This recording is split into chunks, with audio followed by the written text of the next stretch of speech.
Seguimos a la senadora del Frente Amplio, Constanza Moreira, aquí en estudios. Constanza, ¿cómo andas? Bienvenida. Muy bien y bueno, muchas gracias por recibirme. Bueno, estábamos recién hablando un poquito fuera de micrófonos, la cantidad de temas que hay para abordar, se siguen obviamente con todo lo que es el transcurrir del debate presupuestal, van surgiendo inquietudes, surgiendo obviamente cosas para abordar. Pero desde las últimas horas que se conocieron detalles de la comparecencia de la fiscal Ferrero allí en Comisión de Presupuesto, por un lado o por otro seguimos en ese tema, ¿no? Con las advertencias que hizo ella, con el tema de presupuesto propiamente dicho para la Fiscalía y para la función de los fiscales y que puedan trabajar con la independencia que necesitan y con los recursos. Y también con las visiones encontradas que hay dentro de Fiscalía, de que quizás no se habló tanto de presupuesto y se centró más la mirada en la amenaza de la seguridad. Y quiero tu visión porque vos estuviste ahí, más allá de la taquigráfica que la tenemos y hemos compartido ya con los oyentes muchos detalles. ¿A vos qué sensación te quedó de lo que escuchaste de la fiscal? Gracias por la taquigráfica porque yo creo que hay un material impresionante en las versiones taquigráficas de las comparecencias de los organismos y a veces... como en el caso de Ferrero, me parece que lo que sale es su emotividad cuando relata los hechos y advierte sobre los problemas del crimen organizado y la fragilidad de un país que es verdad que se ha preparado poco en la materia. Lo discutimos cuando discutimos lavado de activos. De hecho, hubo mucha resistencia a aprobar la ley de lavado de activos porque suponía trabajo extra para contadores y para abogados que tienen que hacer el reporte de operaciones sospechosas. Pero eso a mí también me dio esa misma sensación del libro Vendedores de Cuchillos, que siempre lo estoy recomendando, de Tenenbaum y Ricardo Gil, de que hay una escasa percepción del riesgo del crimen organizado. Es decir, se ve como la punta de la madeja, que es la violencia cotidiana, el aumento de homicidios, la brutalidad que aumenta en relación a los homicidios, pero si no trabajamos en los delitos de cuello blanco, si no trabajamos en el crimen organizado, allí la fiscal Ferrero también se refirió a las dificultades que hay para trabajar en los pocos resultados que hay en el crimen, de lo que llamamos delito de cuello blanco, que es el gran capital que es el que hace a esta economía, a estas economías, porque está la de la droga, pero hay otras tan que tengan tanto lucro. Entonces, por un lado está esa emotividad con la que la fiscal desnudó su situación y advirtió a los legisladores la fragilidad de todos y cada uno de nosotros en relación al crimen organizado. Y luego están las cosas buenas de Fiscalía que me gustaría contarlas, que son las que aparecen en la versión taquigráfica, porque esta Fiscalía, independientemente de que la ocupe, fue un gran trabajo de construcción legislativa y política, crear una Fiscalía de Corte que tuviera a cargo la investigación de los crímenes, que es lo que de alguna manera coloca hoy a la fiscal Ferrero, mañana a otro en esta situación de tanta fragilidad, porque antes recordemos que estaba todo en manos de la justicia, ¿no? La justicia investigaba y condenaba. Nosotros cambiamos a un proceso acusatorio y eso es lo que le dio a la fiscalía este rol que, transparece en esta necesidad de fortalecerla. Y ciertamente, si uno mira el presupuesto de Fiscalía y el presupuesto de la Suprema Corte de Justicia, el presupuesto de la Suprema Corte de Justicia quedó igual, pero el de Fiscalía se necesita mucho más, porque toda la carga de la prueba recae en ellos. A eso quería ir, Constanza. ¿Qué posibilidades hay de acomodar algo por lo pronto? Se le dieron 2 o 3 cosas importantes, pero todo este presupuesto es angosto, todo este presupuesto es muy limitado. Hay que pensar que son solo $174 millones para todo el Estado.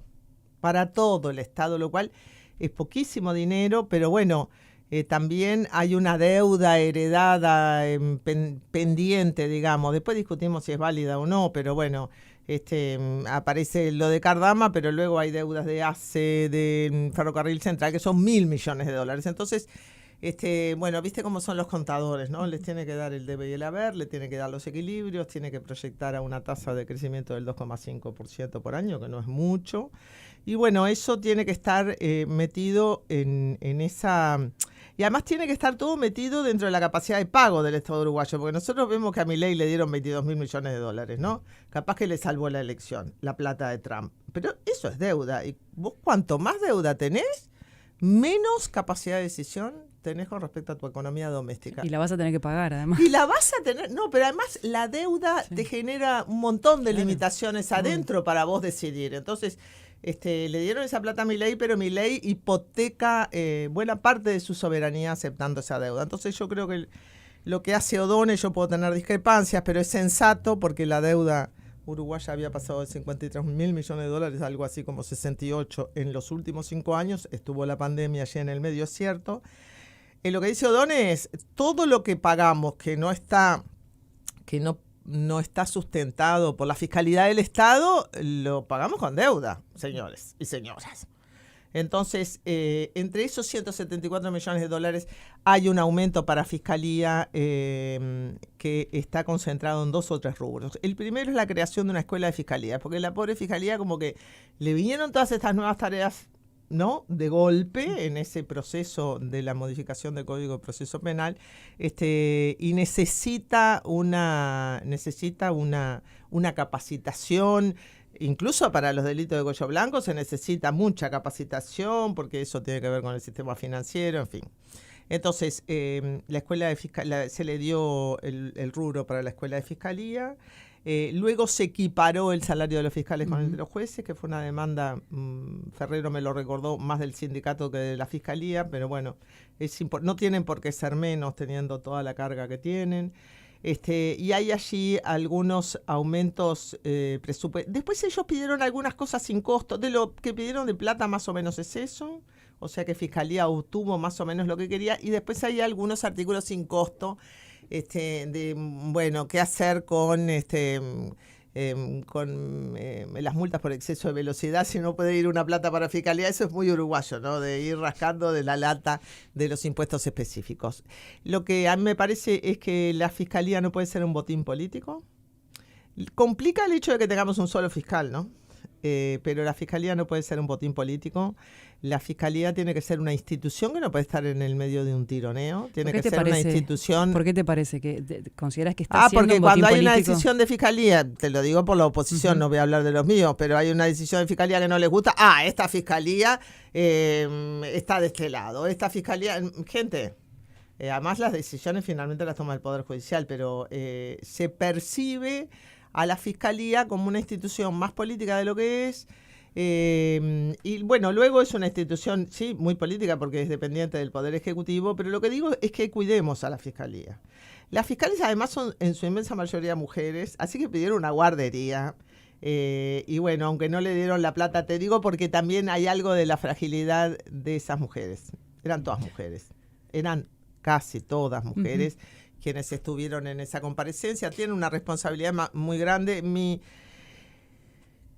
mensaje con esto es ni politicemos a la Fiscalía ni lo transformemos en una telenovela. Es una institución con una enorme responsabilidad y tiene razón la fiscal Ferrero. Y este país tiene que prepararse mejor contra el crimen organizado. Y tampoco se trata de matar gente, ¿no? Que vimos lo que pasó en Río de Janeiro. Totalmente. De hecho, alguien se manifestó a favor de la actitud del gobernador de Río de Janeiro y eso que para mí es una carnicería. Entonces el Uruguay tiene que tomar precauciones y hay que dotar más de plata a los organismos de la ley, porque nosotros le damos mucha plata al Ministerio de Defensa, mucha plata al Ministerio del Interior, como digo yo. Las armas están llenas de plata, pero ¿y los organismos que se encargan de la administración de las leyes? Sí. Constanza, vos hablabas de un término que me quedó dando vueltas de la emotividad del planteo, de los planteos que hizo la fiscal ante ustedes, e incluso ella les habló a ustedes directamente en este relato y le decía, van a venir por ustedes también. Los narcotraficantes. Y también nos nombraba a los periodistas. También nombró a los periodistas. Que en la medida que empiezan a necesitar cosas, los delincuentes que están con el crimen organizado empiezan a tocar determinadas partes y se infiltran y se meten. Bueno, eso supone una penetración del crimen organizado muy grande, ¿no? Muy grande. La amenaza a jueces, a fiscales, eso me parece que supone un estadio de interpenetración del crimen organizado y la política que está muy lejos de suceder en Uruguay. Te lo digo porque yo viví en Brasil. Y no sé, personas cercanas a mí se tenían que ir del país por amenazas de muerte. Me refiero a operadores judiciales, a investigadores, Eso, ¿será que tengo esa percepción de Brasil que te digo, vamos a tomarnos todos, todo con el debido recaudo? No estamos en un momento que haya una interpenetración entre crimen organizado, justicia y política, ¿no? Que es... Y sistema financiero, porque ¿no? Porque tenés bancos enteros dedicados a esa economía. Y eso no pasa porque... A ver, el crimen organizado penetra más cuando menos organización de la sociedad civil hay y cuanto menos Estado hay. Hay gente que es experta en esto, pero bueno, el crimen organizado también necesita obreros, ¿no? Si vos tenés comunidades organizadas, es la razón por la que el crimen organizado no entró tanto en Chiapas, por ejemplo, como en otros estados de México. Hay mucha literatura sobre eso. Yo no soy experta, pero si vos tenés comunidad, si vos tenés... sindicatos, si vos tenés organización de la gente, el crimen organizado no te agarra uno por uno. Si vos tenés empleo, si tenés oportunidades de vida, porque también el crimen organizado toma la mano de obra de los sectores más pobres, más vulnerables. Estamos hablando de jóvenes, claro, ¿no? Hombres, jóvenes de las periferias. Pero sí, cuando ella dijo pueden ir yo creo que el Uruguay no, hay datos sobre... Bueno, la transparencia del sistema de justicia en Uruguay, que es lento, ¿no? Pero no es un sistema de justicia corrupto. No es un sistema de justicia, además, donde el Poder Ejecutivo designa a dedo, cosa que pasa en muchos otros lugares. La Fiscalía sí hay que fortalecerla porque es un organismo nuevo. Y sobre la policía, bueno, se ha hecho mucho, también es otra de las, ¿no? La otra pata es la policía. Bueno, sobre eso sí al Ministerio del Interior le ha tocado... un refuerzo presupuestal muy importante, pero eso sobre todo para atender la situación de cárceles, que luego, en el medio de todo esto, te digo, si vos tenés cárceles a tope, allí se va a organizar algo. Y bueno, ¿qué mirada tenés de cómo están las cárceles hoy en día? Yo quisiera un reconocimiento de todos los que abogaron por las medidas de mano dura, y los puedo nombrar uno por uno porque los conozco a todos, porque hace años que estoy, y he sido de las pocas que han estado en contra del aumento de las penas para la delincuencia, muy especialmente por drogas. Acá aumentó la pena por copamiento, por decirte algo, hace mucho tiempo. Bueno, resulta que ahora hay 17 copamientos al año, lo dijo el ministro del Interior. El aumento de penas por microtráfico que se hizo en la LUC cuadriplicó la cantidad de mujeres en cárceles, y ni te digo de los niños que viven en la cárcel. Entonces, lo que yo digo es que primero... hay que hacer un sinceramiento social. La política mano dura no funciona. Vas a ver que alguno te va a decir, sí, funciona, pero me da la impresión de que aunque nadie diga nada, todo el mundo tiene conciencia de que las medidas de mano dura lo que han llevado es al encarcelamiento, porque después los jueces y los fiscales tienen que actuar con las leyes que nosotros votamos, ¿no? Después, la política de drogas me parece que en América Latina ha sido un fracaso, a la vista de los números, los muertos, el aumento del crimen, etcétera, etcétera. Nosotros hemos aumentado el presupuesto del Ministerio del Interior todo el tiempo. Nosotros, sumando a todos los gobiernos, y hay cada vez más crímenes. Entonces vos tenés que hacer una visión un poco más científica de la política criminal, menos basada en tus presupuestos emotivos, subjetivos, personales y en tu historia, sino basado en evidencia. América Latina tiene bibliotecas enteras sobre eso. Sí, también. Pero es cierto que lo del hacinamiento carcelario, allí hay bastante plata colocada en eso, pero también hay que empezar a desagotar las cárceles. Es como una mirada a corto plazo, por el tema del hacinamiento, que es a inmediato plazo, y algo que te permita mirar un poquito. Porque vos lo ves con el Comando de la Capital, en Brasil. O sea, la cárcel es un centro de organización de la delincuencia. Y bueno, México y Brasil son los casos más... además nosotros tenemos... la suerte y la desgracia de tener a Brasil al lado, porque me acuerdo de una brasilera que cuando nosotros hace 20 años, yo estudié en Brasil, hice mi maestría, mi doctorado, y nosotros nos parecía que Brasil era primitivo en relación a Argentina y a Uruguay, siempre decía, eu sou vocês amanhã, que quiere decir, no es que nosotros somos el antes, nosotros somos el después, esto les va a pasar.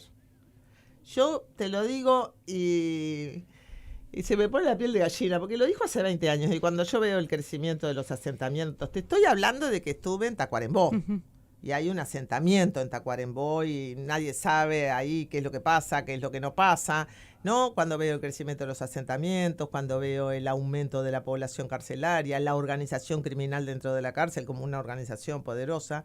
Bueno, me acuerdo de esa brasilera. Entonces, como vos ya tenés una experiencia acumulada, bueno, en eso me gusta mucho el ex fiscal negro, me parece que de todos los ministros del interior que he visto es el que creo que tiene una perspectiva menos voluntarista y más científica del asunto. Cómo le vaya, veremos, pero me parece que ve con claridad, no solo él, también la oposición ya no está gritando tanto pidiendo aumento de penas, ¿no? También hay un acercamiento allí de las partes. Te quiero preguntar justamente por eso, por la oposición y cómo está siendo el vínculo ahora en esta etapa del Senado. Ya pasamos por diputados con todo el debate presupuestal, con los intercambios que hubo, pero también mencionaste con el tema de seguridad, haciendo referencia a lo de Río, algunas lecturas. ¿Cómo estás viendo?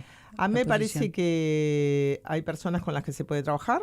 Yo, de hecho, de todo lo que fue Defensoría Pública trabajé abrazo partido para sacar el proyecto adelante con Graciela Bianchi y con Ojeda. Conozco mucho al senador Bordaberry, aunque nos divide un océano de perspectivas políticas e ideológicas, logramos trabajar juntos algunos temas, porque tiene una perspectiva racional sobre algunos temas, sobre otros quizá no tanto. Pero lo que me parece es que hay personas que no colaboran a una convivencia de gobierno y oposición donde nos pongamos de acuerdo en algunas cosas en las que nos podemos poner de acuerdo y en el resto de las cosas en las que tenemos disenso no, con una oposición que nos fiscalice, que eso es importante, pero la oposición también está en los cargos de gobierno, ¿no? Está en los organismos de contralor, bueno. A mí me parece que hay algunos liderazgos negativos en la oposición. No los voy a mencionar, por supuesto. Pero son negativos. No te lo puedo dejar de preguntar, vos no me lo dirás. Sí, claro que sí, que me lo tenés que preguntar, pero... liderazgos negativos, decís. Liderazgos negativos. ¿A qué le llamo un liderazgo negativo? Que te puede crear opinión, puede tener una gran cantidad de publicaciones en redes, etcétera, etcétera, ¿no? O sea, sirve como liderazgo en el sentido que logra posicionar en la agenda pública temas o logra posicionar emociones en la agenda pública, no necesariamente temas, ¿no? Pero por otro lado, son liderazgos que no construyen vida republicana en el sentido de que, no, tranquilos, somos gobierno y oposición. No querés ser Argentina, ¿no? Porque nadie quiere ser Argentina. Todo el mundo, ay, Argentina, Argentina. Pero tener un relacionamiento republicano entre gobierno y oposición, hay liderazgos muy positivos. ¿No? Los positivos te los nombraría si no fuera porque algunos se van a poner celosos, pero hay gente que colabora muy bien desde la oposición. Bueno, uno de ellos, ya que no está, lo puedo mencionar, era Larrañaga, ¿no? Larrañaga se sentaba con Mujica y sacábamos los acuerdos de educación, los acuerdos de energía. Bueno, esos son liderazgos positivos. Estás en las antípodas en un tema, pero tratás de construir un mínimo común sobre las cosas que te pones de acuerdo.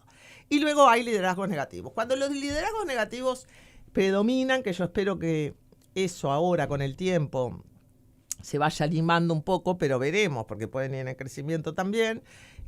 Cuando los liderazgos negativos predominan es imposible, se hace muy difícil la convivencia democrática y además hay un tono que yo te voy a decir que a menudo me exaspera muchísimo, ¿no? Porque vos podés discutir las grandes ideas vehementemente, apasionadamente, las podés discutir. Pero insultar a los otros, eso no puede pasar. Entonces, ya hubo un episodio en el Senado entre Nicolás Viera y Sabini. Ese episodio me pareció que dio como resultado una tregua allí como de un mes, ¿no? Porque eso salió en los medios y qué sé yo. Nicolás Viera Nicolás Viera y Da Silva. Y Da Silva. Por Sabini quedó. No, Sabini, pobre Sabini, no. Estaba repasando y dije, no, perdón, no apareció con una S en mi mente y lo traduje mal.